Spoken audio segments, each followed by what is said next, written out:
Hello, we're about halfway through the year. By the time you see this, it's probably the middle of June or past the middle of June. So I wanted to share with you the 5 books that I rated 5 stars, my favorite books of the year so far. Halfway through, I feel like it's a good time to do a check in.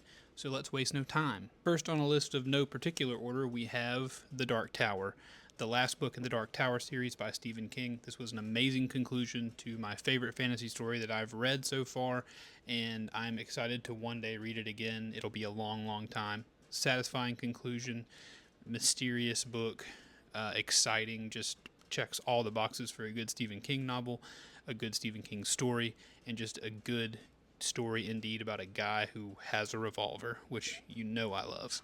Small Things Like These is a very small book. This is the story of a man in Ireland who owns a coal company. He takes coal to an orphanage, a nunnery, excuse me, and of course, I won't tell you about the whole book, but this is him wrestling with some very strong ideas and what he does as a result of wrestling with those ideas. Very, very good book. Highly recommend. Finish it in a couple hours. It's really good. No surprise here. I bet you guys recognize this part because I made so many videos about it. Lonesome Dove, Gus McCrae, Woodrow Call, The Pigs. Need I say more? Little recent read, The Outsiders. I was very surprised at how much I loved this arguably young adult novel.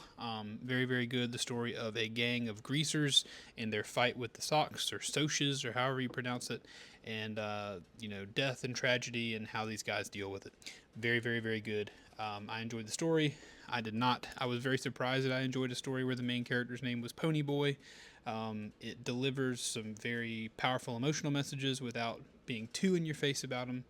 Very good book. Very short book. Very good book. And finally, technically I listened to this on audiobook, just recently finished, but this is A Clockwork Orange by Anthony Burgess. Very good book also. This is a book that wrestles with the themes of, if you don't have a choice to be good, is it really good at all? Is the youth class of any country at any given time just a class of people that is meant to be used for political gain of the higher ups? Is it okay to mess around with the brain of someone if it's better for society? If you can't choose whether to be good or not, are your actions even valuable? All this kind of stuff. Is a human being better off if he just turns into a Clockwork Orange? Very, very good, my drogues, and one of my favorite reads of the year, made much better by listening to it on audiobook, a real horror show novel, if you ask me. Thanks for watching, my drogues.